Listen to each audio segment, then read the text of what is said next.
Vous êtes bien sur Bismart et vous regardez Smart Tech. On est en direct à 11h. C'est votre quotidienne dédiée au monde du numérique et de l'innovation. Alors vient de me rejoindre Margot Didi, qui est analyste scientifique chez Bioxégie, pour notre rendez-vous avec la nature et le biomimétisme, cette ingénierie qui s'inspire du monde vivant. Bonjour Margot. Bonjour. Alors, vous allez nous présenter un système de fixation qui est né de l'observation des ailes des abeilles, mais on peut peut-être d'abord commencer par donner un peu de contexte sur ces insectes butineurs. Exactement. Alors, les abeilles, ce qui est intéressant, c'est qu'il y a 20 000 espèces qu'on connaît aujourd'hui. On en découvrira sûrement plus dans les années à venir. On en compte environ 1000 en France. Et ce qui est assez surprenant, c'est que la majorité des espèces d'abeilles ne produisent pas de miel. Nous, on connaît surtout l'espèce Apis mellifera, qui, elle, effectivement, produit du miel. Elle est élevée par des apiculteurs en France. Mais la majorité des abeilles sont des abeilles qui sont plutôt solitaires et qui ne vivent pas dans des colonies. Alors que les abeilles Apis mellifera, elles vivent dans des colonies qui sont pérennes. Ce sont des colonies qui durent, du coup, juste pendant plusieurs années. Et au sein de cette colonie, on retrouve plusieurs rôles. Et c'est extrêmement complexe comme société. Et c'est hyper intéressant justement de s'y intéresser. C'est qu'on a la reine, donc, qui est bien connue. C'est celle qui pond tous les œufs, qui vont donner naissance à toutes les abeilles. On a ce qu'on appelle les faux bourdons. Donc c'est les mâles des abeilles. C'est environ moins de 5% à peu près des populations des colonies. Et on a les abeilles ouvrières.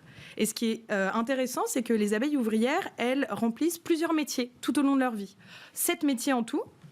Alors qu'elles ont une durée de vie l'été de 6 semaines environ. Et en fait, elles commencent dans la ruche. Elles s'occupent en fait du nettoyage de la ruche, de cirer toutes les alvéoles qu'on voit, de nourrir les larves et de s'occuper des œufs, parce qu'elles vont avoir des glandes nourricières qui vont se développer. Et petit à petit, elles vont quitter la ruche. Donc les 3 dernières semaines de leur existence, elles vont aller chercher du nectar et du pollen et de l'eau aussi pour la colonie. Et donc, ce qui est intéressant, ce qui va nous intéresser aujourd'hui, c'est les ailes des abeilles. Ce qu'il faut savoir qu'une abeille, sur 6 semaines, donc toute sa durée de vie, elle peut parcourir jusqu'à 800 km. Et donc, effectivement, c'est très intéressant pour elle d'avoir des systèmes qui lui permettent de minimiser l'énergie qu'elle va dépenser pour son vol. Et donc, en fait, les abeilles ont 2 paires d'ailes. Et effectivement, on ne le voit pas forcément quand on voit une abeille voler comme ça, mais l'abeille va avoir une aile frontale associée à une aile postérieure, qui vont être reliées par un système dont on va parler juste après. C'est ça qui va nous intéresser, ce système de couplage entre les ailes. Et en fait, ces 2 ailes vont augmenter la surface plutôt que si elle n'en avait qu'une.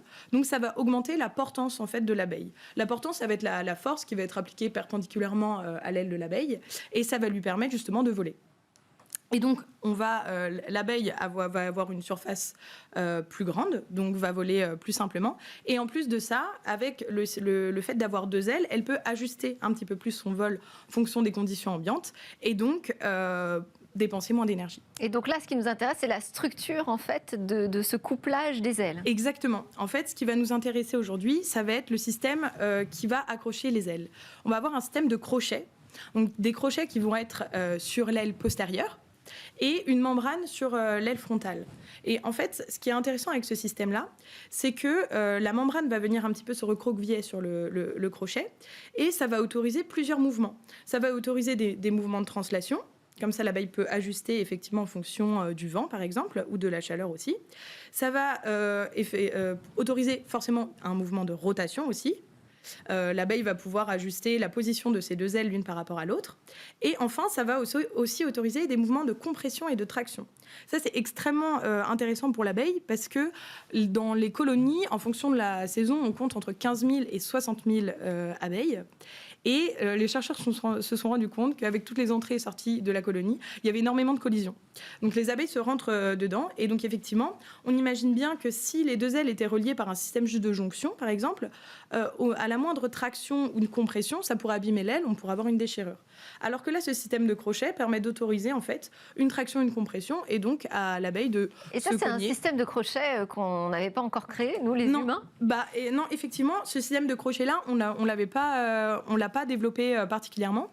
Et les chercheurs se sont aussi rendus compte que ça existe en fait chez beaucoup d'insectes comme les guêpes ou les frelons par exemple.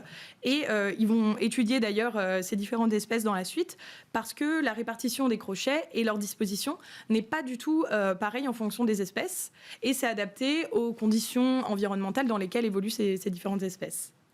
Et donc là, c'est des chercheurs iraniens qui ont mis au point un système de fixation, donc exactement pareil, qui reprend le système du crochet, des ailes des abeilles, et qui autorise effectivement toute la liberté de mouvement dont je vous ai parlé.